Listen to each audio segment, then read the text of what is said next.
Hello, hello, and welcome back to Retrieving Sanity with your host, Keegan. Today, my friends, I want to talk about something that I have made mention of plenty of times. However, I've yet to do an actual episode all about it. It's time to give credit where credit is due. Now, if you don't know what I'm about to talk about, maybe go listen to a few episodes and you'll probably catch it. And if you don't, well, just listen in and you'll know all about it. For those of you that do know, and for those that don't, and you're still here, I'm going to be talking about the program that I went to for my start of recovery. And that, my friends, is called the Men of Nehemiah. Anything? Nothing? Okay, good. I'll keep going. From here on, it's going to be called M-O-N or MON for short. And it gives me a little bit of a tongue tie. Thanks, speech impediment. Anyways, so first, to know about the MON, to know about MON is to first understand that Nehemiah is a book in, I believe, the Old Testament, and it's about rebuilding the walls of Jerusalem. And the thing is that it was a massive undertaking by basically everyone involved, and it took an enormous amount of effort, planning, coordination, and ultimately it got done very quickly. And so that's what MON is all about. It's all about rebuilding the walls. That's their statement, that's their catchphrase, if you will, and it works. So, whenever we're talking about these walls, it's all about the walls that we put up as protection, which was our addiction. And so we have to break that down. And then after we break it down, we learn how to put it back together, but properly. So you might be asking, well, where is this MON? Where is this MON? Well, funny thing is, if you're not from the Dallas area, you're not going to catch what I'm about to say, and it's okay. Trust me, I'm not from Dallas. I'm from Amarillo, the true North Texas, and it was a shock to me, to say the least. But the thing is, MON is located in South Dallas. Like Big Whoop, right? South Dallas. Okay. Well, it's also located off of Park Row. Oh, Park Row. Nice name. There's probably a park there, right? No. And trust me, it's not a pretty place. However, the location of this place is ingenious, to say the least. I'll get into that here in a little bit. But first of all, let's talk a little bit more about what it is. So, MON is a Christian military rehab. Kind of different, right? Yeah, I thought so too. And the thing is that it fucking works really well. And it doesn't do the normal rehab stint, if you will. In fact, they have a program there that is three-faceted, and that includes your clinical, your mental, the physical, and the spiritual aspects. Now, for those of you that don't deal with the disease of choice, the spiritual aspect may not seem like it's important. It's a huge deal. Trust me. Look at everything that recovery is about. A huge part of it is about spiritualism. Anyways, so Christian military rehab. Okay, got that down. Take notes, or just listen in because, again, you might need it, or you know someone that could benefit from attending. Now, you might be asking, well, it's a rehab in Christian military at that, so it must cost a pretty penny. Well, you'd be wrong. It is a completely free program. Yes, you heard me correct. It is completely free.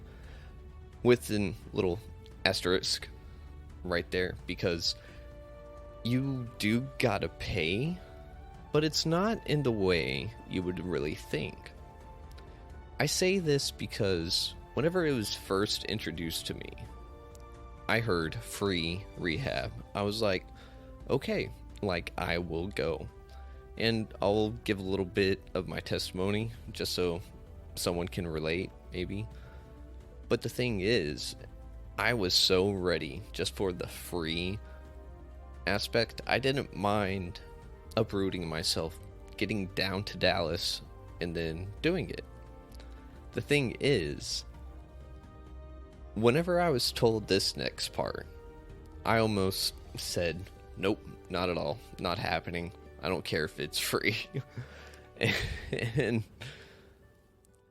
that would be that it's 9 months long. 9 grueling months. I say grueling, but really it flew by. So it's 9 months. It's entirely free, and it's not anything like your other rehabs. So with the Christian aspect, we go to church, we do choir. So if you go or send someone there, they will have to sing. No ifs, ands, or buts, they will. And with the military aspect, we do physical training and also learn some more proper etiquette, for lack of a better term. And then the clinical, you get to speak and have your own therapist or licensed counselor, whatever you want to call them. And it's just flippin' amazing because those three work so well together that I didn't think a place like that would exist. Nonetheless, free. So, of course, like, there's something in it for everyone. And the thing is, though, not a lot of people know about this place. It sucks because this place can only hold about 50 men right now. Yes, 50 for 9 months, and it's all free. They are currently building a second facility to facilitate even more. If I'm not mistaken, it was either 100 or 200 they're looking at doing, and I'm excited for the future of that because I want to be a part of it at least a little bit, because I got to give back to the place that got me where I'm at today. Now, the thing about it being a free military Christian rehab for 9 months, mind you, is that you have to put in the work. That's where the free aspect goes away, because time is money, money is time, you know. So you give 9 months of your life to this program, but in return, you get the rest of your life back. See where I'm going? For me, I thought 9 months was ridiculous. I was like, there's no way I'm doing it for 9 months. I don't need 9 months. Boy, was I wrong. And I'm glad I was, because as I went through it, there were times I wanted to leave, but I had played my cards to the point to where if I left, I would be screwed. I had like $50 to my name. I had a cell phone that probably wasn't going to work once I got out, and I had no family. I had that cousin and his mother. And so, if y'all are listening, hello. But I just had nowhere to go. And so, I'm glad that I didn't have anywhere to go because Mon became my home away from home, my second family. And like whenever I think of other rehabs, especially those that you pay way out the ass for, you get acupuncture, massages, a pool, meditation, blah blah blah blah blah blah blah. All this fancy stuff that's supposed to take you into, well, a state of bliss, if you will. And the problem with that is, well, it's nothing more than a glorified vacation, except with the word rehab and or recovery. But no one gets anything out of it because getting away from your stress for X amount of time, yes, it's crucial and it helps. But the thing is, if you don't do anything with that time towards yourself on the inside, you're going to leave that place as you came in. And trust me, you don't want to go there. It's not good. And that's where Mon separates itself from the rest. So this place gives you free food, free lodging, everything. You have nothing to worry about except for family, children, stuff like that. But the thing is, remember, you put in 9 months and you get the rest of your life back if you work it. And that's the thing. I saw so many people come in, feel like they were better than ditch. But the thing with that was that they weren't ready. A lot of them come back. And MON still takes them back. Whether it be the third, fourth, fifth time, they won't give up on someone. One of the things that makes it so great is that the people that staff it, a lot of them are addicts and alcoholics themselves. In fact, the founder, I think he won't care if I say his name, Colonel Lewis, he started it. Actually, his father started it, and then he brought it from his home and got it down to Dallas.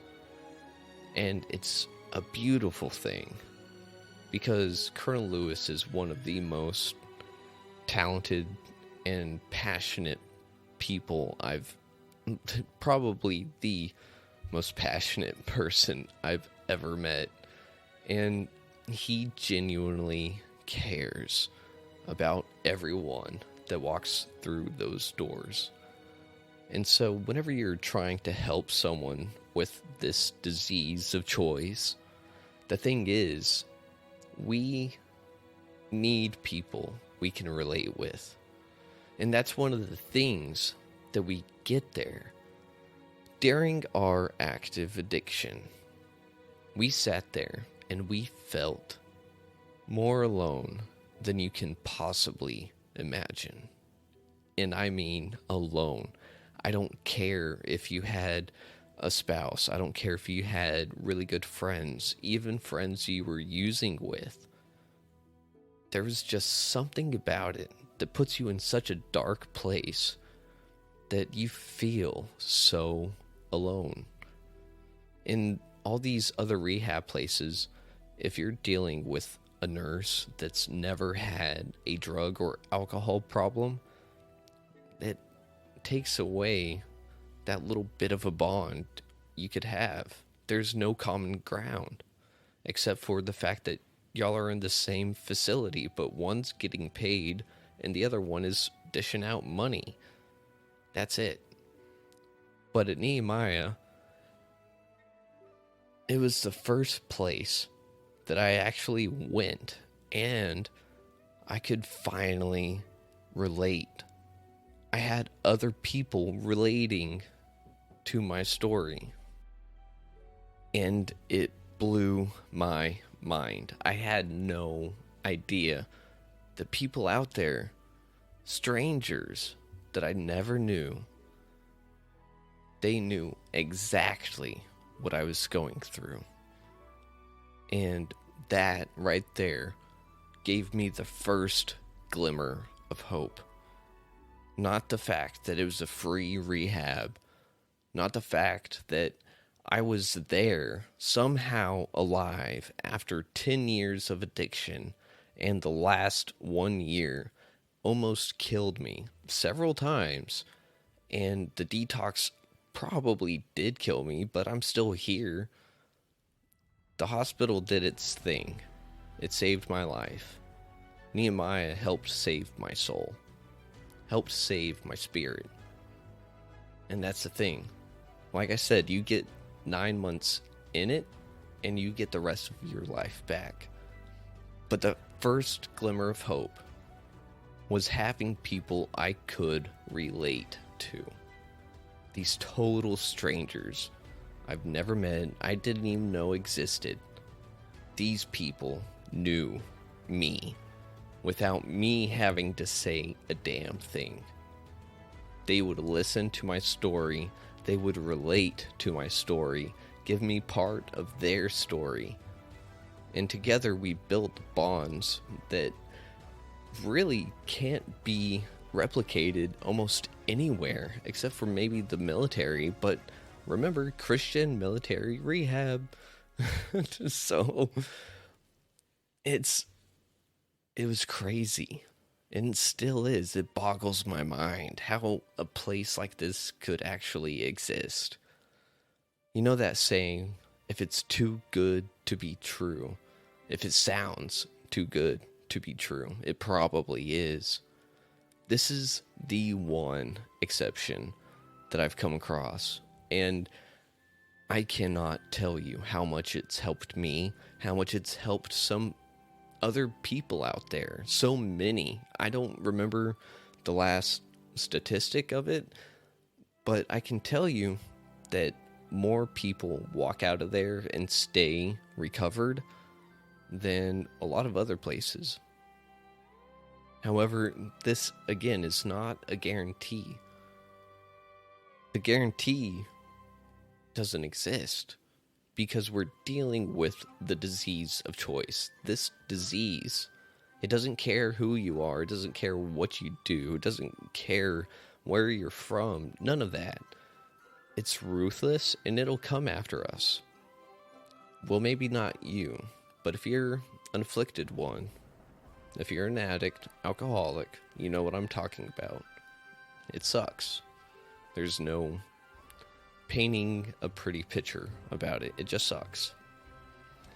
So, I wish I had known about this way long ago, but I wasn't ready. That's the thing. You have to have a certain gift. That would be the gift of desperation. You have to be desperate enough to try something completely new. You have to be willing to try something new. You have to be accepting of something new. You have to surrender. But guess what? Surrender doesn't mean what you think it means. That'll be another episode. But with this program, it is phenomenal. I can say proudly that I went through all 9 months. And look, see, dog tag. And then, whoop, Then my trophy. Don't mind that it says Tanner. That is my first name. But the Men of Nehemiah, rebuilding the walls. I graduated June 26th of last year, so 2022. And my first day after being dropped off was September 21st, 2021. My first day in the community was September 24th, 2021. And those are a few dates I'll never forget. So, I can tell you from firsthand experience that this place, it works. Not only does it work, it rebuilds everything.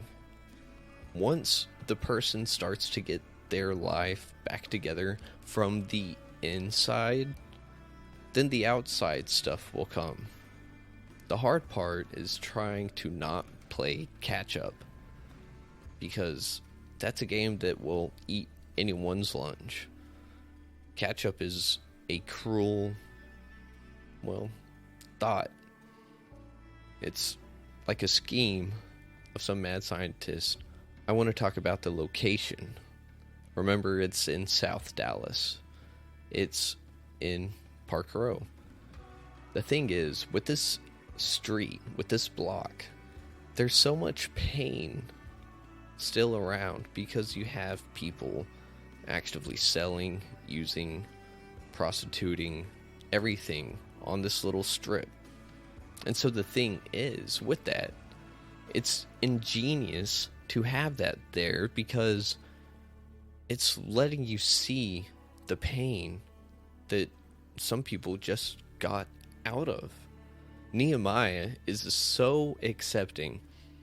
It's so accepting that you could be that person in the street, decide you want something better, go and get in. And if they have a spot, they'll take you in.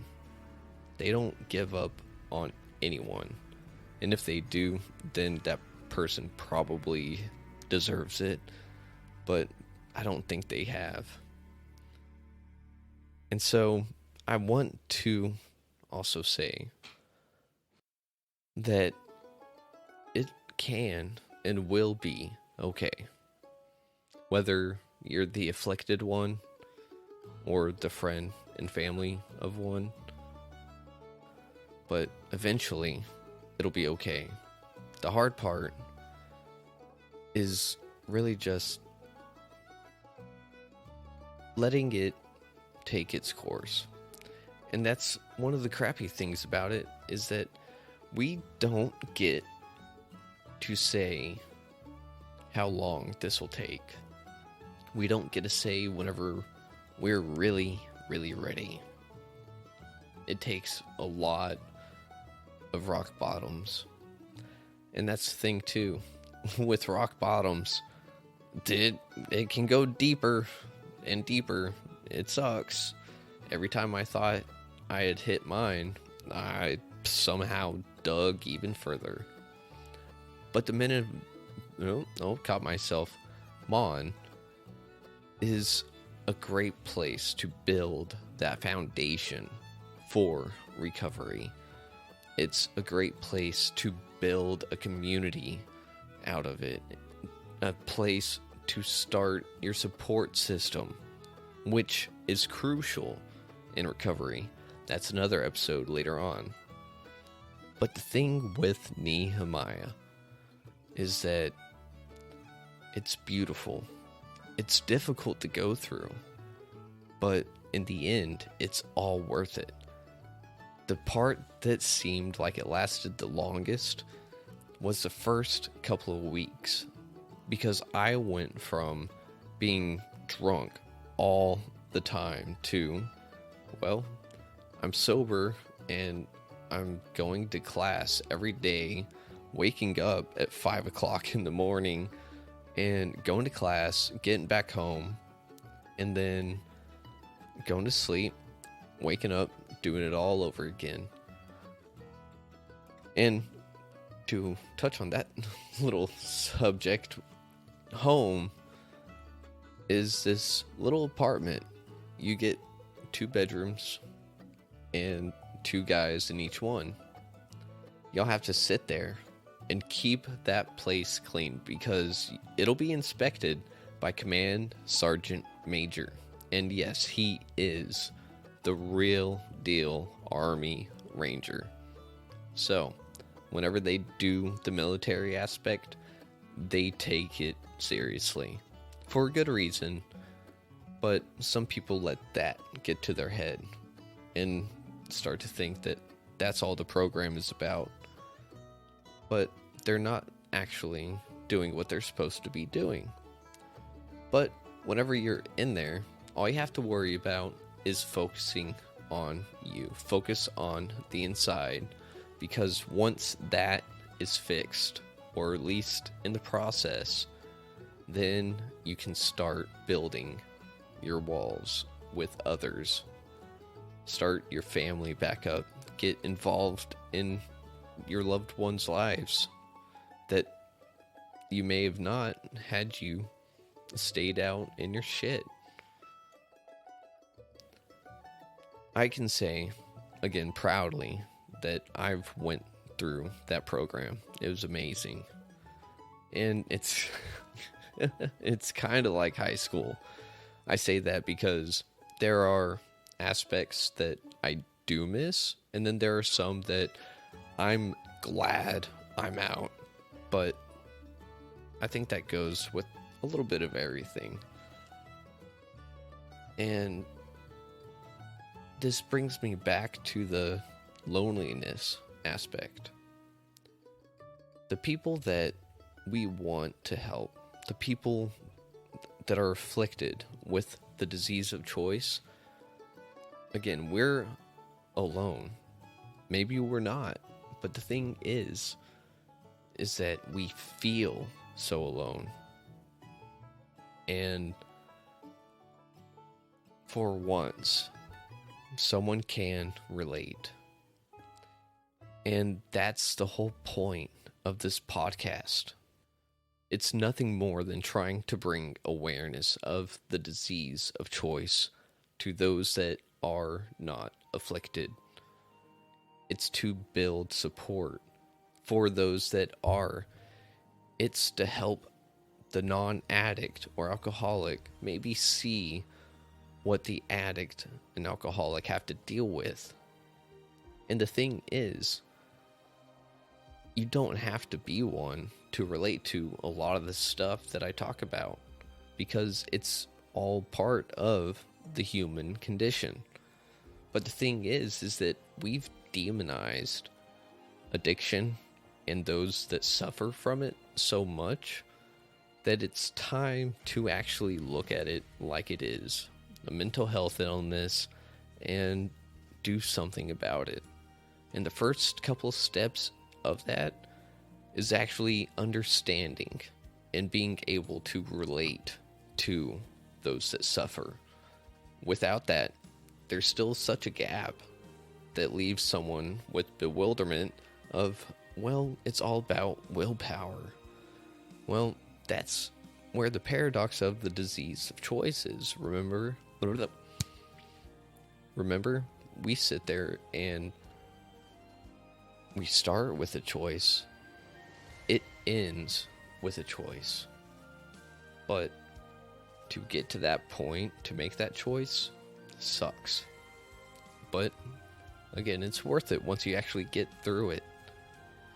But this episode right here is for someone to hear it and then say, either I need to go there, or say, I know someone that needs to go. Maybe show them this episode. If you go to retrievingsanity.com and you go down a little on the first page, on the right side, there's the Men of Nehemiah logo. Click on it, go to the link, and it'll give you all the information you need. In fact, if I can, I'll throw a link in the description of this episode. So click on it and just do someone a favor. Don't force it on them by any means. Don't hold an intervention, because if that person is anything like this guy, I would have stonewalled the crap out of you and made my head that much harder, and that would have just prolonged the disease. Not everyone is the same whenever it comes to that, but I can tell you right now, if someone is suffering, the only way that they will get help is if they decide that they want it. You can't do anything. Frothy emotional appeal seldom suffices. It's in the big book. So, if you know someone that could benefit from this, send them this episode. And I'm going to make a part 2, because there's too much to really just hit right now. And be ready, because I know a lot of the guys that work there that went through it with me. So we'll have interviews special just with them.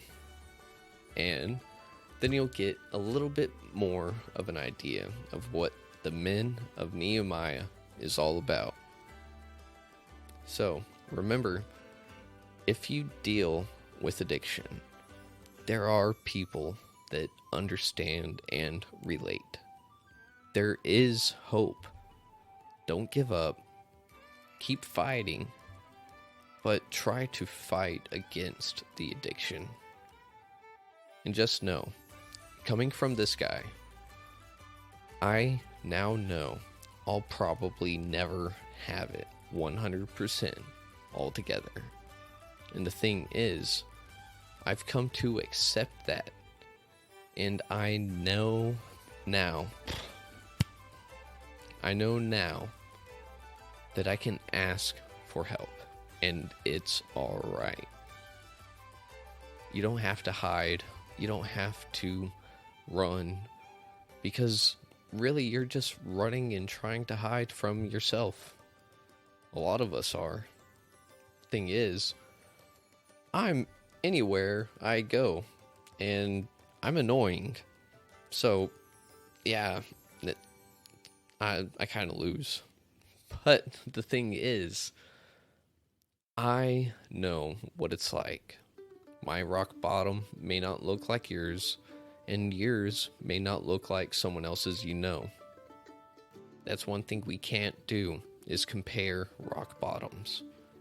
What we can do is actually sit there and lift each other up and give support where it's needed. The problem with that is you have to be willing. Step number 3, right there. Are you willing to get help? If you are, check out the Men of Nehemiah and send this to someone that you might know. I don't know if it'll help, but again, it's a free 9-month military Christian rehab, and it works. Trust me.